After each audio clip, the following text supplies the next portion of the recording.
I gotta get my microphone on. Anyway,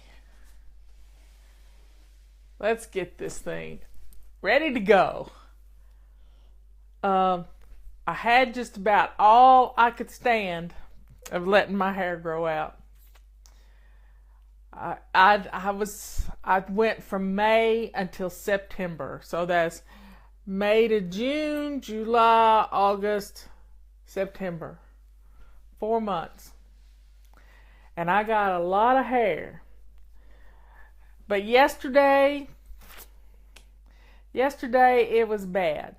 I couldn't do anything with it. And I was getting frustrated.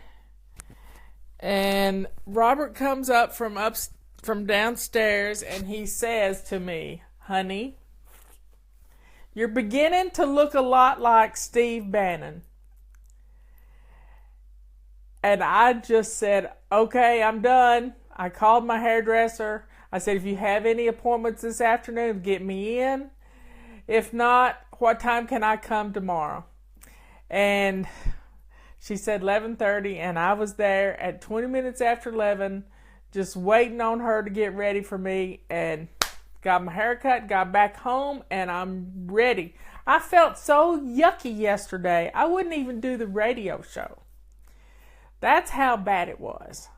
But now I feel pretty, oh so pretty. And I like my bangs. And she says if I need to do and I'm itching all over, just so you know. I have to go get in the bathtub as soon as we get through with this radio show. Because every little bit of hair sticks in me and it's awful.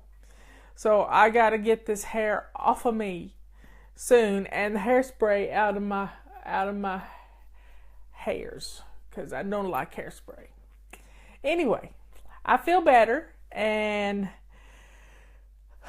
I told her I wouldn't do that again. I might be back next week to even get it cut shorter. But for right now, I'm good. I'm really good right now. Now, what we got to talk about? We got Hurricane Irma. Now, my son's birthday is Monday. And his last name is Kane, and he's a weatherman. And I said to him, sent him a text last night. I said, "Son, guess what you're getting for your birthday?" "Oh, what, Mom?" And I said, "You're getting a hurricane." And he said, he just loves watching this stuff, and he's got me addicted to it too. So much so that my doctor doesn't want me watching the Weather Channel anymore. But I have to watch to know where things are going. So last night I'm on the phone texting with my sister Patty in Chattanooga. And I said, "Okay, sister, you got to be ready for the storm to hit. Because it's coming up Georgia and it's coming right at you." And she lives up on this mountain. And there's a lot of wind up there. So we started talking about what she needed to do. And she went to buy a generator today, and they sold out. Everybody came from Savannah and bought every generator they had. And so she doesn't have a generator, but she's got a car. She can charge her phones, and she's got some power blocks that she can charge up and have ready to go. And she has a gas stove and a gas grill, and she frees some water bottle, frees some milk jugs or water bottles, and put them 3/4 of the way full and freeze them, and you'll have some ice in the freezer so that you have your refrigerator becomes an ice box. Hey, Sister Dina, y'all say a prayer for my baby sister Dina. She fell last week and hurt her leg, and now she's doing better. I don't know what she's pinned, but anyway. Life is good. I'm happy. And she says, "I do not understand how you are the oldest of us 4 girls. Still today, you do not have that much gray." Yeah, there's a lot of gray, sister. There's a lot of gray. There really is. You're funny. There's a lot of gray. So, under here, I got a big old white spot like a skunk. So I got gray. You're funny. But we got this hurricane coming, and it's going to hit in Florida. And they've declared a disaster already. Good. Well, see, the milk jugs need to be cleaned. So if they're old water jugs, you can fill them up 3/4 of the way with water, and that way, if you need water, you can thaw them up and you can drink the water. And if you don't, if they've run out of water in the stores, and you're staying in Florida, which I say is a no-no. I think you should get the heck out of Dodge right now.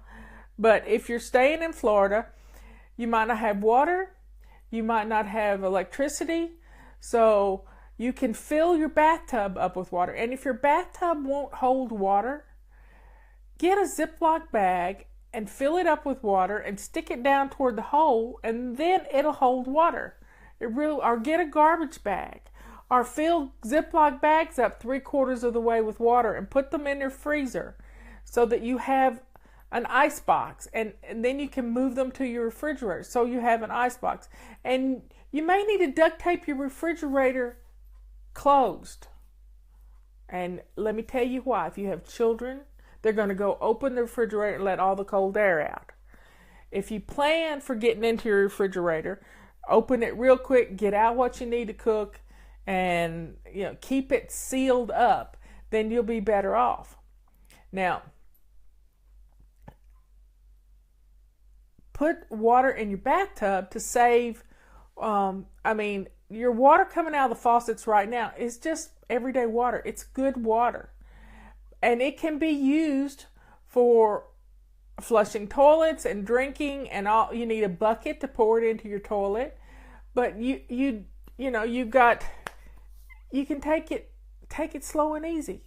Put the water in your bathtub, and then you've got an extra supply of water. Now, if you have to jump in the bathtub, go to another bathroom to get out of storm's way if there's a problem. Now, those of you in Nashville, this storm is looking like it's going to head straight up through Georgia, through Chattanooga, and on up to Nashville. So everybody in this path needs to be prepared for power outages. I saw a chart a while ago that was a power outage chart for all of 3/4 of Georgia, all of Florida, and you just have to be ready. We are ready here. We have a generator. We've been out before for 4 days through some hurricane that we were without power because the power lines fell because of limbs falling on it. Now, our power up to our house through the woods is underground, which is a great thing until the water gets soaked so much into the ground that it blows out certain things. I don't understand it, but it does happen. But, let's pretend like we're camping. It's a fun thing to do. We can get out our LED light strings and just your lanterns. I have a lot of power blocks that I can charge up and have plenty of electricity, but I don't have to worry about that because I do have a generator. It actually runs our freezer, our refrigerator, our coffee maker, and a microwave, and our Wi-Fi. I'm still connected to you if our power goes out. So I can still work, and I like being able to stay in touch. Now, if I didn't have Wi-Fi, I have a backup Wi-Fi that stays in the car all the time, and I have my hotspot on my phone. So I could send you things if I needed to. But we're going to be good here in Western North Carolina. Our fair starts tonight. And it looks like our state fair, Mountain State Fair, starts, I think it started at noon today. And it's always a fun time. Oh, what's a power? I'm probably saying it wrong. It's an auxiliary power battery is what it is, Martha. And you charge it up and it has enough battery power to recharge your phone several times. I have one that's like 20,000 watts or something, and it holds a lot of power, and it's got a couple of USB ports that you can plug things in to charge things up, and it does pretty fast. So yeah, that I don't know exactly what it's called, but it's an auxiliary power source. Some of them have flashlights on them. I've got one little one that I keep that I think I gave it to my sister Patty, that is a flashlight, and it's pretty nice. Now, our habit of the month is our before bed routine. Now, last week when Hurricane Harvey was hitting Houston, people got up in the middle of the night and found their house halfway down their stairs was flooded. Now, if you're in fear of flooding coming to your house, then you need to be aware that floods can come up pretty fast, as they found in Houston. When you get a lot of rain, they're not expecting as much rain as poor Houston got and the Houston area. Like, they're not expecting as much rain. I mean, some areas of Houston got 62 inches of rain. 62 inches. So I don't think this storm is going to dump that kind of rain, but the storm surge from a Cat 4 to Cat 5, it's wobbling in between those things.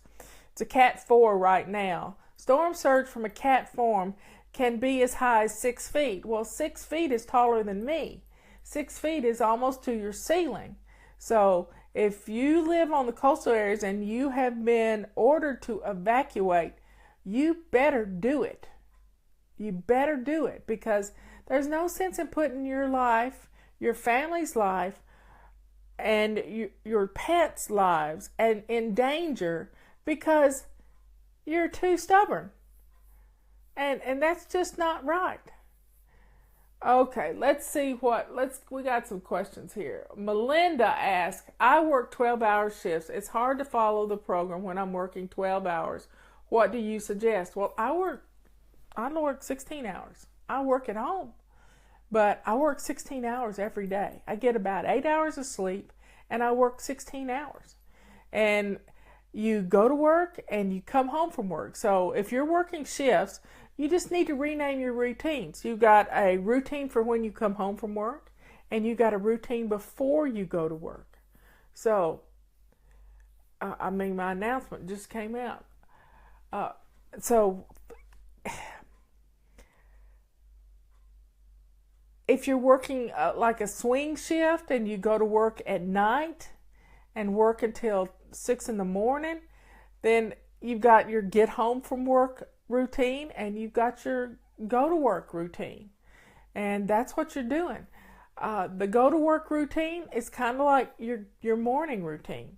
You get up, you get things done, you get one part of your weekly home blessing hour done, put in a load of laundry, empty the dishwasher, go as fast as you can to get ready to go to work, and then when you get home from work, you're doing your before bed routine. So you just kind of have to change the brain a little bit and think about it from a go to work to a come home from work routine.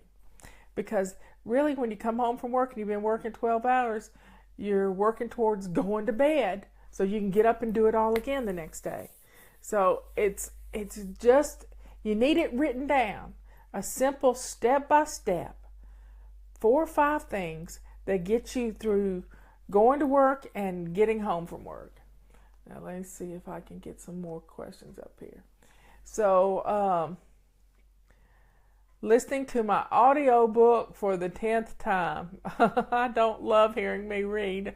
You're a glutton for punishment if you're hearing me read. I just finished adding dates to my 2018 calendar. I love it. I've used them for years and keep them almost as a diary. I keep them as a diary too. I have a place in my bathroom under the cabinet that has all my last 10 years of calendars. It's about this thick. I just stand them up. Now, I got to thinking the other night I needed to put them in my closet in a bin because I want to keep them because they are like a calendar for me. They have all my speaking engagements in them, all my weight. I can look and see when I got anemic, all kinds of things. So it's okay to keep your calendars. Sometimes they have these wonderful things that people have written about their children and fun things that they have done. They have, I keep my blood pressure on them. I've realized here lately that I don't metabolize caffeine very well. I knew I didn't metabolize epinephrine, but caffeine has become another problem for me. Because if I have tea at dinner with Robert, then when I take my blood pressure later that evening, it's sky high. If I have a cup of coffee in the morning when I take my blood pressure in the afternoon, it's sky high. So and it takes 2 to 3 days for my blood pressure to level out again. So I am weaning myself from caffeine. I have weaned myself from caffeine. I have slipped here lately with a cup of tea at dinner or a glass of tea at dinner. And I just don't need to do that anymore. I just don't need to do that anymore. So everybody, I'm feeling a whole lot better. Things are busy. And I want all of y'all, I wrote a new essay this week about being prepared for storms. We got evacuations in Oregon and California for forest fires. We just never know when we're going to be forced into evacuations. It can be a train that's derailed 2 miles from you or a chemical plant that's caught on fire. You just don't know. But if you're ready, as one lady wrote in a testimonial last night that we got, she said, we had to evacuate. But I've been a flybaby for a long time, and all my important stuff is in 8 Rubbermaid bins. And all I had to do was load it up into the car, and we could go. Isn't that a great feeling? You're not stressing out because what if you left this? And really right now, we are in such a good place because of Facebook that our pictures are on Facebook. We have a lot of wonderful memories on Facebook and Instagram and Snapchat. I don't know if these things can save on Snapchat, but our pictures are there. We're not going to lose every picture we have, every piece of memorabilia. If we take a picture of it, it means something to us. And going through a storm, it gives you a whole new lease on what is important. You find out real quick what is important for you and for your family and what makes a difference. I mean, you can go through a house fire, and if we went through a house fire, my grandmother's iron skillet would still be okay. Because they don't usually break in a fire. So Monday's message about Hurricane Irma and being able to evacuate was a brand new message. It linked to our P's of preparedness. But you just got to remember to take the important things. Your passport, your driver's license, your insurance papers, your prescription medications. You can usually get them refilled early if there's a storm coming and there's been a natural disaster. There's just so much stuff to think about, but if you've already thought about it, you know where it all is and you can grab and go. And having that grab bag, that go bag ready to be evacuated, having water and some snacks and you know, baby formula and diapers and things that you're going to need if you evacuate, having that with you is going to make you feel at peace. You may, where you're going to stay maybe, in a tizzy and bother you, but you're going to know you got the right things with you. As long as I got Robert and the dogs are out in the world and the cats are out of the house, we can rebuild. In fact, we had a tree cut last week that was leaning a little toward the house, and it was a great big poplar tree. And we're in the middle of a lot of trees, but most of them lean away from the house. And, we'd be fine. We have each other. I don't worry about that sort of thing. We prepare. It's not worrying, it's preparing. Wow, your hair. You look 10 years younger. Much better. Thank you, Betty. At least I don't look like Steve Bannon anymore. My husband was so funny. I didn't get mad at him. I just laughed and called the hairdresser because, it's bad if he thinks I look like Steve Bannon. Oh, my. Anyway, I'm happy. My hair feels good and I feel good. And I wanted to get another little wedge cut or something, and I just couldn't tough it out. I did 4 months, and I just couldn't tough it out. Hey, Karen, love you, girl. Anyway, so y'all just take a few minutes every day and do something that will get you prepared for the next storm in our lives. I mean, right after Hurricane Irma, we got Jose. And we're just getting into peak hurricane season on the 12th of September. It's peak hurricane season. So, then we got winter storms. And part of being prepared is knowing you can fix your family a meal. Part of being prepared is not worrying about having to get out at all. I don't have to go anywhere. I'm good. I've cooked 2 nights this week. Faint and fall dead. I made chicken parm one night because I was craving spaghetti, but I didn't eat spaghetti. I used zucchini and made zucchini strips for my noodles. And it satisfied me because I wanted the tangy Italian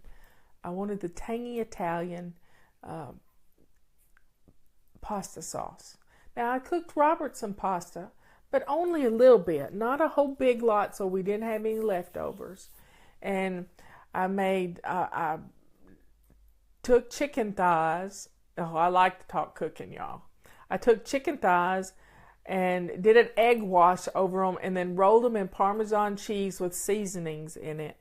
Some Italian seasonings, some garlic powder, some parsley, and I rolled it in all of that, and then I sort of pan fried it just a little bit to brown it on the top of the stove, and just flipped it over one time, and I got it in my iron skillet, so I stuck the whole skillet in the oven, and the chicken parm was wonderful. I didn't have any mozzarella cheese, but I had some cheese sticks, which is mozzarella cheese.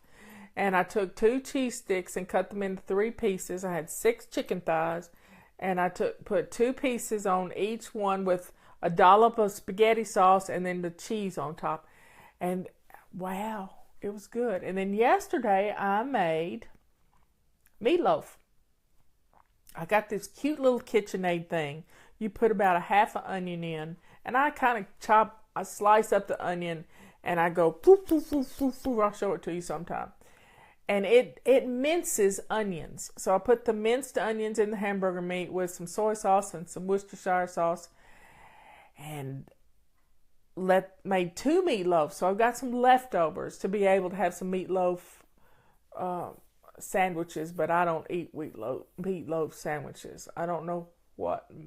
My son's sending me something. Anyway, so I sent out an announcements about the hurricane and our new tools, but this is our newest tool, and it's a 18-ounce water bottle, and it comes with this lid.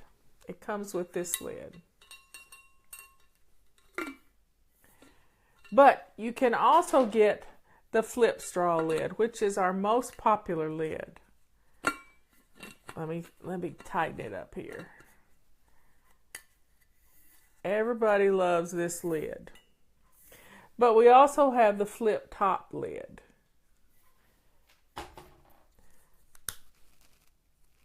And this thing is double walled. It's like your daddy's vacuum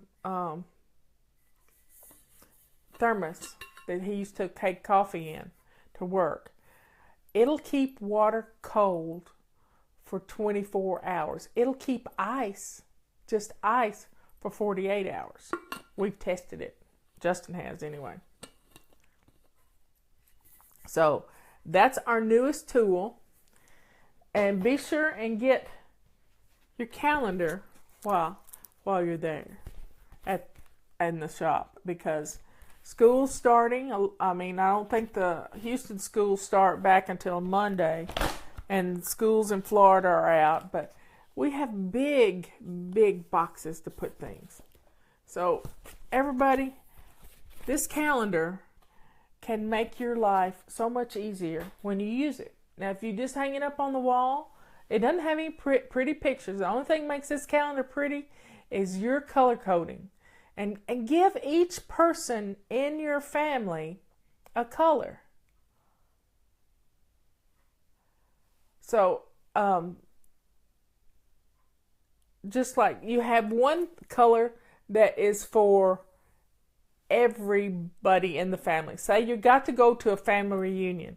So pick one color. Let's just say your whole family are Tennessee Volunteer fans. So as a whole family, your family color is orange.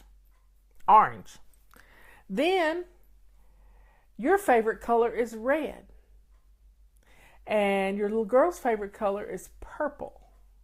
And your little boy's favorite color is blue. And daddy's favorite color is green. So you've got the 8 colors, really main 8 colors to work with, and then you throw in pink and you're good. Think about it. You just spread the colors out, and I like to take address labels. You know, those little address labels we get that are Avery address labels, and that you can use them to print things out on. Well, if you print them, if you have a blank sheet, you can take a highlighter or a Sharpie and color code one line of them at a time. And then the red ones would be for mommy, and the green ones would be for daddy, and the blue ones would be for one of the boys. And it's color code your calendar. If you use these address labels, write on the address label before you put it on the calendar. And then you have something you can pull off if need be. Or put another address label over it and make it blank. Just turn it white again. So it's all about making it pretty. But color coding is a wonderful way to do that. I just can't get over this hairdo. Everybody's saying they like it, and I like it. That's the main thing, is I like it. I knew it was bad yesterday. If those of you who have just joined, I got my hair cut because my husband said I looked like Steve Bannon. And if you pull up a picture of Steve Bannon, you'll know what I mean. My bangs had gotten down this long, and I was raking them back through my hair. I even had a barrette. I was trying to keep it out of my eyes. It was making me feel frumpy. And I don't like to feel frumpy. I'm losing weight. I don't need to feel frumpy. I don't want to feel frumpy. I've lost about 20-something pounds, and I'm real happy with that. And it's coming off easy because I'm not cheating. you know. If you cheat, if you think, oh, I'll just have a few potatoes, oh, I'll just have a one bite of dessert, uh, you know, I'll have some rice with dinner. Just a couple of bites of rice would be okay. No, it ain't okay, because if you're insulin, um, you're having insulin problems because you're diabetic. Anytime you put that sort of stuff in your body, it turns to sugar. And sugar, you have to have insulin, and then every time the insulin comes out, it stores everything you eat, and you gain weight. So, and I've been trying to get more steps. This week I've been doing 4,000 steps a day. I know for those of you who get your 10,000 steps a day that you don't think it's 4,000 steps is very much, but it's 3 times the amount I was walking just 4 weeks ago. And I don't know much about the Cozy Calendar. I have never used the Cozy Calendar because, I think it's a beautiful thing. We partner with these folks a lot, but I like a paper calendar because my paper calendar is the first thing I see in the morning and it's the last thing I see at night. So with my steps, getting 4,000 steps, I've been raising them. Thanks, Amy. Love you.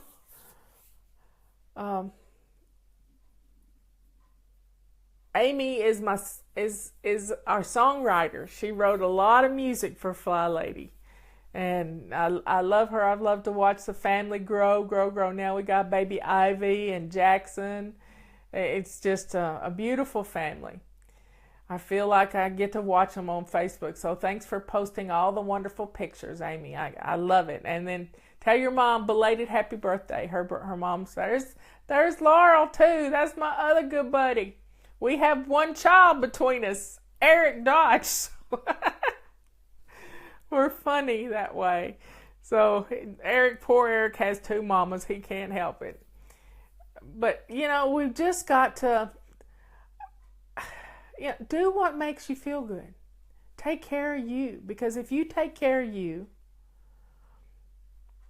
I thought I was taking care of me by letting my hair grow out and wanting something different. Well, really what I wanted different was to feel healthier.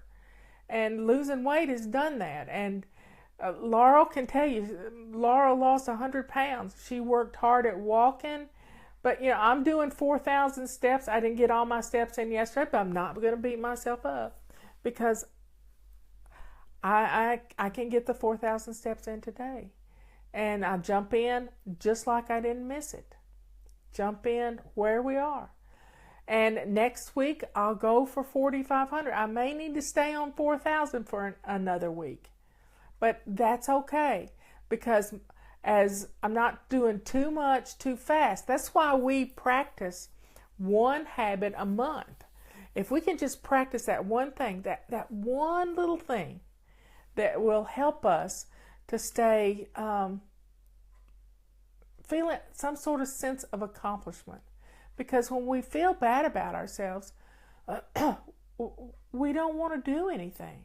So if we just take it slow and easy, practice one habit at a time, and then add one more thing to that. So let's see. I do have a few questions here. Let's see what we got here. Oh, this is a long one. Well, this may be 2 questions that I didn't cut up well. Do you have any advice for parents of young adults who are returning to live at home after graduating from college? Tips for devising new routines and ways to absorb and banish the extra clutter around the home of the previous empty nesters would be appreciated. Well, when kids come back home after graduating from college, you kind of need to set them down. They are a guest in your house. They are, it's not like, they've got to earn the right to be there. And so just, their stuff needs to be corralled in their room. It can't be all over the house. The house, just think of it is if they had roommates. You know, if they were off at college in a house, they had probably had a common area that was a refrigerator and the living room and a dining room. So those were the common areas in a house. And the stuff had to be put in their rooms every night.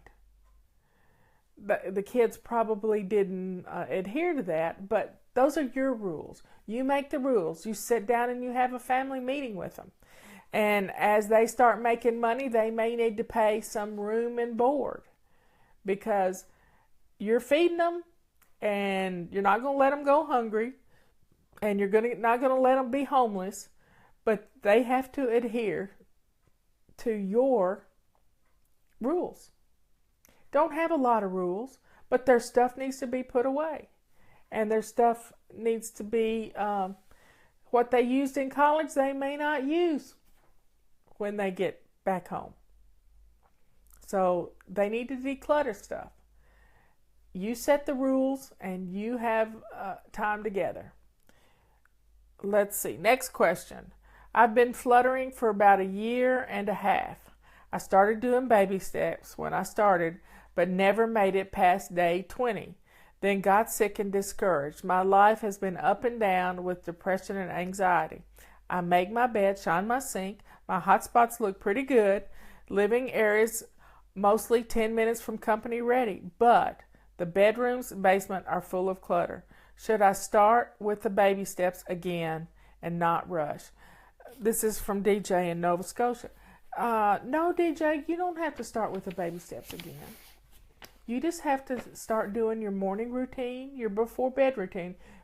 You know, being at day 20 in the baby steps has gotten a lot of that done. Now, if you want a refresher course, you might get my book, Chaos to Clean. It's in our fly shop and on Amazon in your Kindle. But the main thing is you got to take care of you. You got to get the right amount of sleep to feel like doing something. That's why I didn't get my steps in yesterday, because I only got 6 hours sleep. I know me, I know my body, and when I don't get my 8 hours, I don't feel like doing anything. So, get your rest.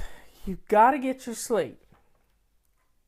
And, you know, you're dealing with depression and anxiety. A lot of that comes from not having enough rest. So eat well, drink your water, take care of yourself, and just do your routines. Your house is looking good. 10 minutes, most people would love to be 10 minutes from company ready. I think there's celebration to do there. Next week we're in zone 3, which is our bathroom, our main bathroom of the house, and some other rooms. So pick the basement and do 15 minutes each day down in the basement, or maybe just do 5. But you can do it. You don't have to be stuck thinking those rooms are never going to get done. We come around to those zones every single month. Now, school is starting, and so is the amounts of papers coming home. Any suggestions on how to manage? Okay, I do have lots of suggestions on how to manage the paperwork that's coming home from school. It's your afternoon routine. Plain and simple. Afternoon routine.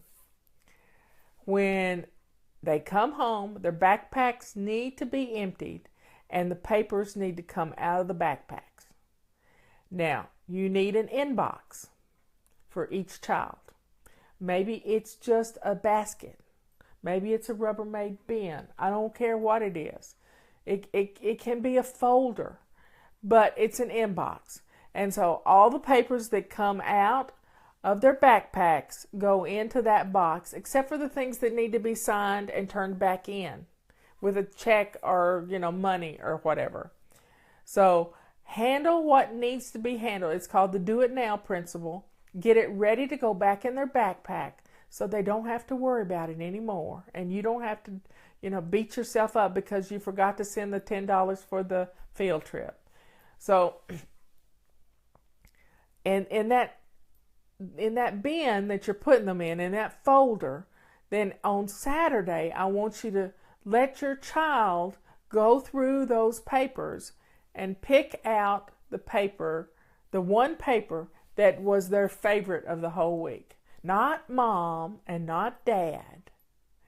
Let the kid do it. Then they get to decide. It's like putting a priority on things. Not everything is special. So pick one item that was, maybe it was a poem they wrote or a story they wrote for English class. And you put that in on a bulletin board that's either in your laundry room or where you have your calendar and you've got some little frames done up out of construction paper. Kids can make that too. And you put it in that little frame and you put it up on the bulletin board. It's called the Wall of Fame. It can be a magnetic frame on the side of your refrigerator too. So doing this gives the child the ability to pick and choose. And then all the rest of the papers that are there, get you a stack of big manila envelopes and teach your child how to address it to their grandmothers. Grandmothers, your grannies would love getting some paperwork so they can see what the kids are doing. And then it gets gone out of your house. Then next week you do the same thing. And you pick one item. You take the one item down out of the frame. You put it in a sheet protector in a notebook. And at the end of a year, you've got 26 sheets front and back of their favorite things that they did in school for the whole year. How beautiful is that? And all the rest of the paperwork is gone out of your house. Now, you might have to declutter it one day when you clean out your mom and daddy's house. But right now, you don't have to do that. It's gone. And you've taken care of everything that needs to be. And it's all with your afternoon routine.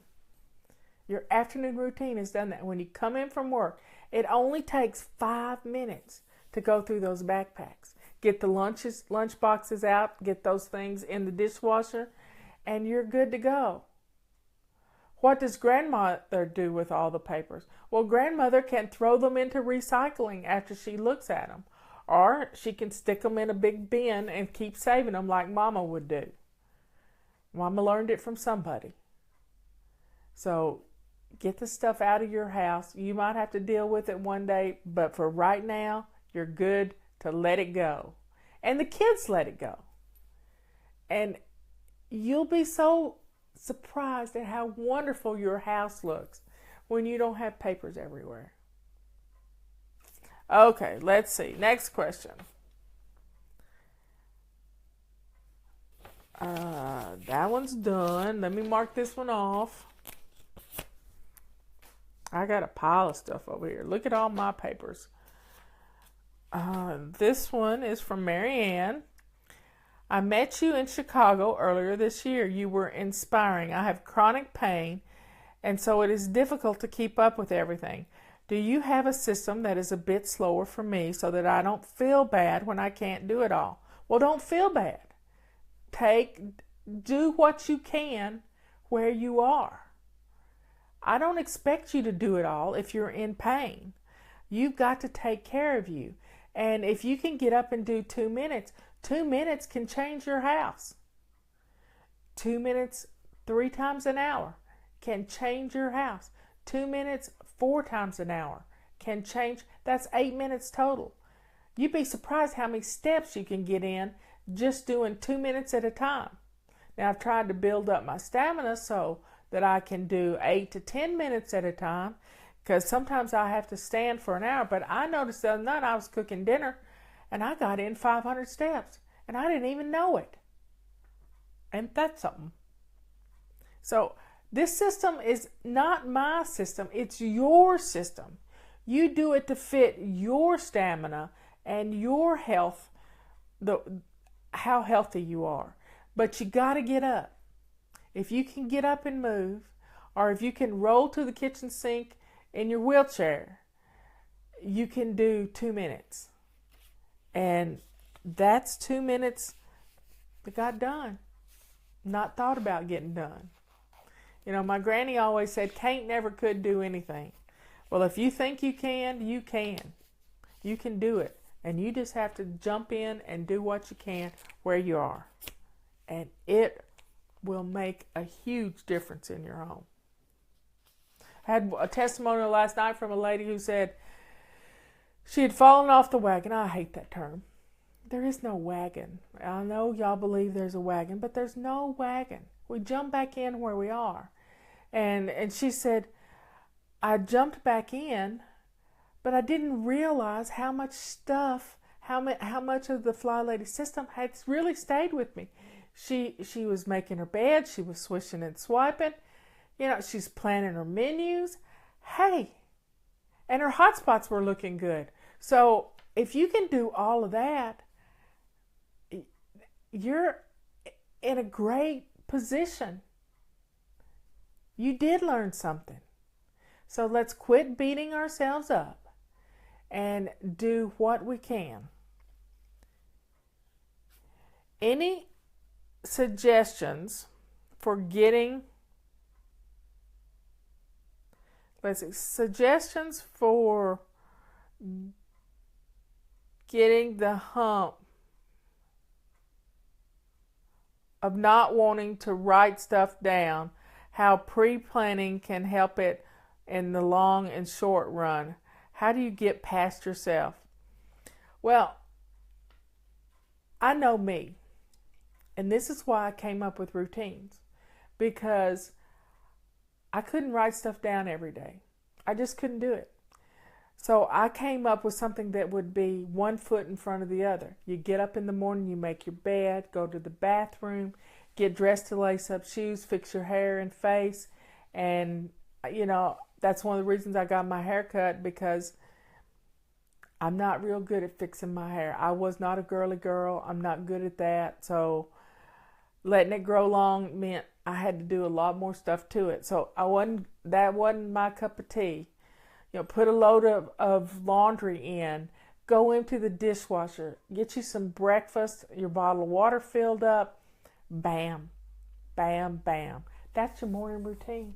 Sit down and have some breakfast, get started with your work, or go off to work. And whether you work outside the home or work at home, this is, all of us are working. We got to get off our butts and do something. That's just all there is to it. And you may have to learn to pace yourself. But, we can do this if we have to. I never saw a live video. Oh, thank you, Susan. But write stuff down. Write it down one time, put it in a sheet protector, and mark things off as you get it done. And that gives you a guide. But don't make it so long that you can't it takes too long to do it all. And it's one foot in front of the other. It's like walking down to the mailbox. You just walk and then you turn around and come back. Your morning routine. Thank you, Leanne. It's your own autopilot. You need to be on autopilot, because autopilot gets stuff done from start to finish. Your bed's made, your bathroom's ready for company, you're dressed to lace up shoes, you can answer the door, not be embarrassed. Bam! You got a load of laundry in the washing machine, and you can reboot that in a little while. You're good to go. You are good to go. So write it down and just look at it when you need a little push. Just a little push. And I use my timer to keep me motivated. My timer is my best friend. It really is. I need to dig out that old email. My timer is my best friend. It keeps me moving all day long. Okay, let's see what we got here.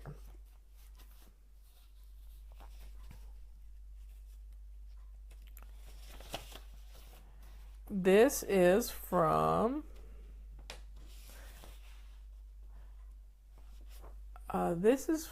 Mary. She says, this is a sensitive question I hope you can help with. My wonderful husband of 15 years passed away short 4 months ago, and it's only me in the house now. I have not started giving away or selling any of his personal things, as too many memories and attachments. your thoughts on coping with this material side of bereavement. I am a long-time sidetracked home executive from the 70s. Thank you for updating the system. Well, Mary, you may not be ready to do it yet, and that's okay. You don't have to get rid of any of his things yet. I just can't even imagine what pain you're going through. I just can't even go there. So you'll know when it's time. You have to be kind to yourself. You don't have to get that stuff out of the house just yet. Now, you may want to get rid of some of his clothing out of the closet, the stuff that doesn't have any particular meaning, because there's people that need clothes, because we know so many people got flooded in Houston. But, bless someone else with his clothing, and then you can deal with one thing at a time. When you're ready, you will know it. If he has children, maybe some of the kids want some of the things. If he doesn't have any children, then it's just other family members might want some things. You just have to be kind to you right now, and don't beat yourself up because you can't. It's just been 4 months, just 4 months. So you take care of you. It may take you 2 years to get past the pain of losing him. And you may need those reminders around you. So let go of that urge to have to do it all right now. Don't make any quick decisions the first year. Just take care of you and take it easy. And the house may be way too big, but so what? If you can afford to pay the heat bill and the electric bill, then you keep it. If you need to downsize, then you'll know when the time is right. Okay, let's see what we got right here. Getting close to the end.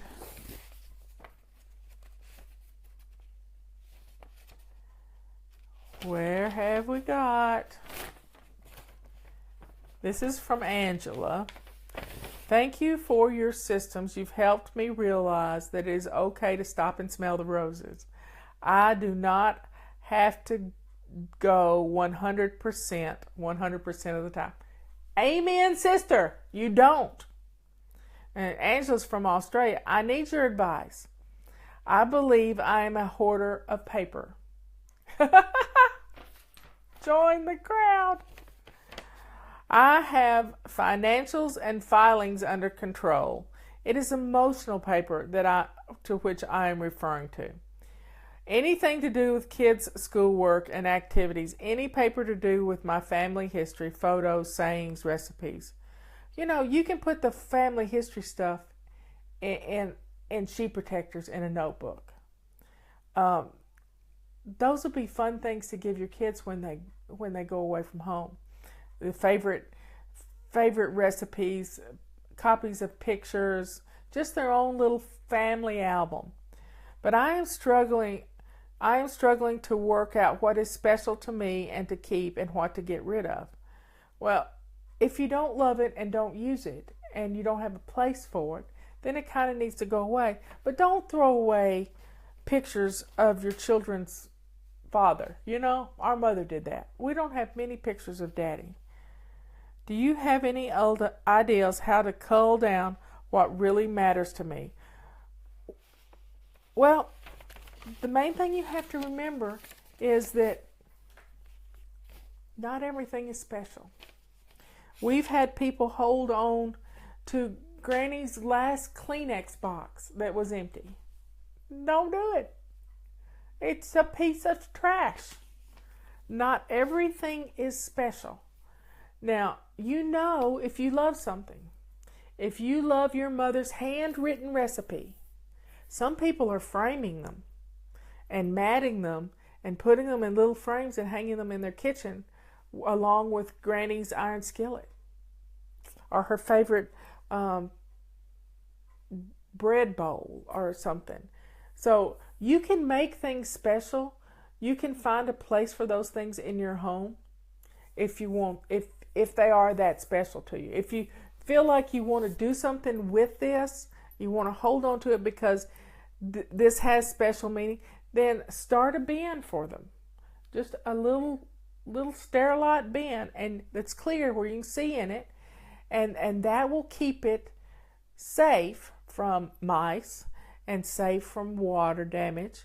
And then every Tuesday when it comes around to, plan and play day, you think about what you want to do. Maybe you need to order some frames to put some things in, and start redecorating your kitchen with these wonderful things that you want to hold on to, or build albums for your children. That's one thing Mother did that was just, we all got our own photo albums, and that helped us to be able to see what our childhood was like.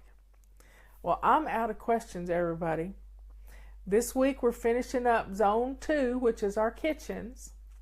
And next week we'll be in Zone 3, which is our main bathroom of the house. And you get to pick another room. I don't know what room that Rebecca has picked for next week. But if you need to work on your basement, or you need to work on your laundry room, or you need to work on one of the kids' rooms, or we're going to do the master bedroom in Zone 4. But pick some other room. Maybe it's your craft room or your office. But pick one room beside your bathroom, and let's get that organized. Because get rid of the clutter. Oh yes, I'm still laughing. My husband, he is so funny. He is so funny. He makes me laugh every day. People ask me, what are the characteristics that you found in Robert that were the most attractive? Well, he is the smartest man I've ever met. And he spoils me rotten. And he makes me laugh every day. So his knowledge, one time I asked him a question, he said, "You don't really want to know that." And I said, "Well, listen to me. If I didn't want to know it, I wouldn't have asked the question." And he said, "Well, I just don't want you to roll your eyes at me." I said, "Have I ever rolled my eyes at you?" And he said, "Well, no." And I said, "Why would you think I would do that?" And he said, "Well, my first wife did." And I said, "I'm not your first wife. If I want to know something, I'll ask it. If I don't want to know it, I won't ask it." So he now answers my questions, and we have great conversations about some of the most unlikely things you have ever heard about. And we could solve the world's problems. He is so smart, and he likes to write essays that are great. My niece, Jessica, just became a real estate broker. She got her license, and she's so excited. So Robert wrote an essay for her that was about the main things to know about if you're a real estate agent, because he was a real estate attorney for 14 years. And so he knows a lot about that profession. And so he wrote her this wonderful one-page essay. I think she's going to frame it and put it in her new office. But, he's just got wonderful ways to fix things. He could fix the healthcare system. He can fix the national debt. He is. The kids call him Uncle Google because he's so full of knowledge, and not just any knowledge. And if you haven't read his book that he wrote right after he retired, it's called Could You But Find It? And it's on Amazon. Could You But Find It? You can get it on your Kindle. It'll read to you, or you can get the paperback issue of it. But be sure and check out the cover of the book. It was a great book. I love the book. Everybody wants him to write another book. But his undergraduate major was Mideastern history. So he knows everything about everything that's going on in the Mideast. If you want to know what a Sufi is, or what a Shia is, or Muslim, and how all that works together with what's going on with terrorism and all that stuff, read his book, because he put it all. When he started writing the book, I said to him, just make sure that they don't come after us, that what you're writing is blaspheming somebody in the Muslim world. And I said, you've got to be respectful. And he was wonderfully respectful of them. And he knows stuff. He's the best person in the world to go to Washington, D.C. with, because he knows so much stuff about the history of the United States. And you just have to, it's Robert Cilley, Cilley. Cilley. Yes. So could you but find it is the name of the book. Could you but find it? So it's just a beautiful book, but he also is an animal lover, and that's in the book too. So, and he was a lawyer for 14 years, and then he was a judge for 20 years. So it all kind of, it's not an autobiography. It's a coming of age story from 4 kids that went off to college, to Clemson University. And people have laughed and said, this has nothing to do with clutter. Well, nope, doesn't have anything to do with clutter. It's a novel.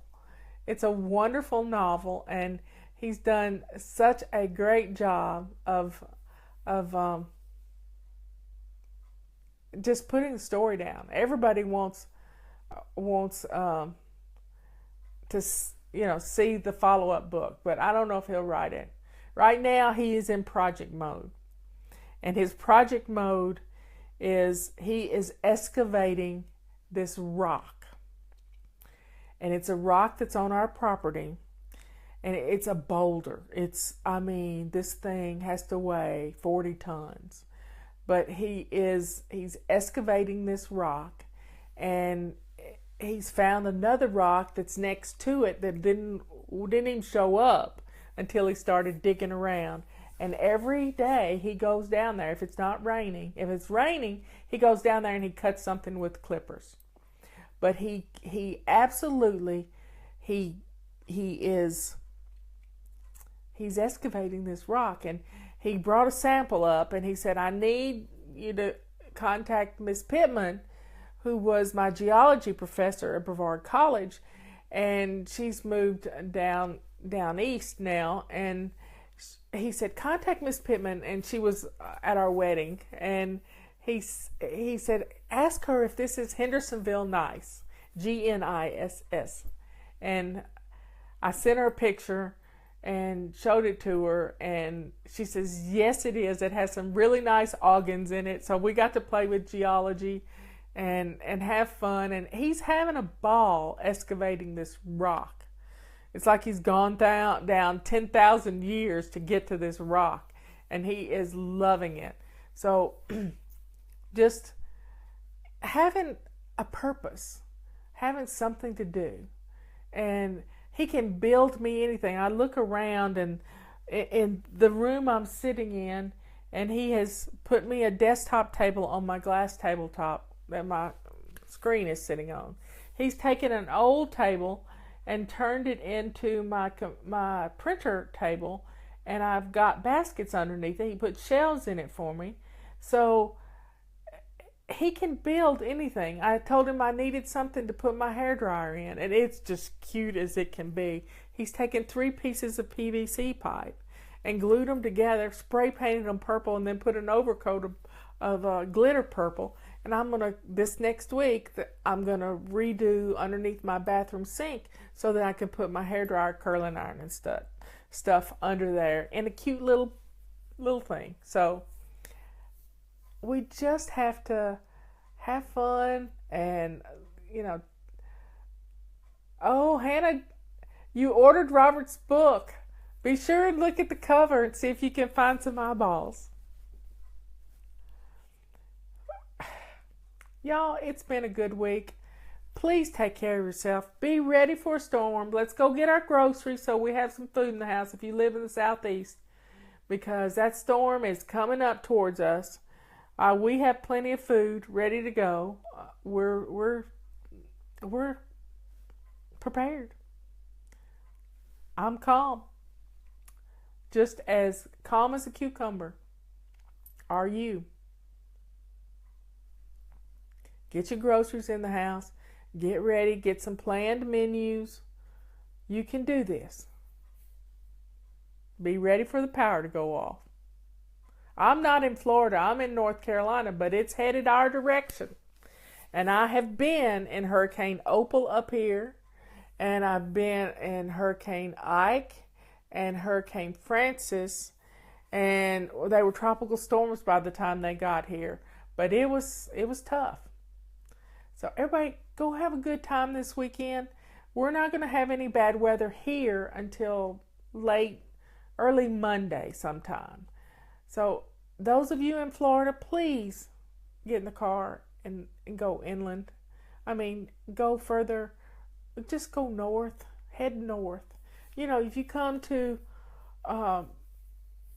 middle of North Carolina, you probably won't get any storm at all. We could be on the fringes of it. Chattanooga could get a big lot of it. You know, I'm in Brevard, North Carolina. I'm 3 hours from Charlotte. Don't like cities. I live in the country on 10 acres of forest. So it's important for us to be where we are because we like living here.